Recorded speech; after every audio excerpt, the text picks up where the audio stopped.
কেউ যদি গুম বা গায়েব হয়ে যায় তবে নানাভাবেই এর ব্যাখ্যা দেওয়া যায়, কিন্তু একটি গ্রামে যখন উধাও হয়ে যায় তখন আর কি বলা যায়।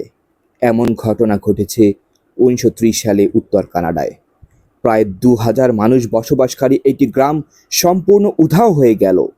উত্তর কানাডার আঞ্জিকোনি গ্রামে জো লেবেল নামে এক ব্যক্তি আসেন। ইতিপূর্বে বেশ কয়েকবার তিনি বিশেষ কাজে গ্রামে এসেছিলেন এবং সেখানকার মানুষের কাছে তিনি পরিচিত মুখ, কিন্তু সবসময় চেয়ে এবারে যাত্রায় এসে তিনি পুরো অবাক। গ্রামটি যেন একটি শ্মশান ঘাট। গ্রামে লোকজন থাকবে এটা স্বাভাবিক, কিন্তু জনমানব শূন্য গ্রামই বরং অস্বাভাবিক। জো ফিরে গিয়ে কর্তৃপক্ষকে বিষয়টি জানান। একদল বিশেষজ্ঞ বিষয়টি তদন্ত করেন।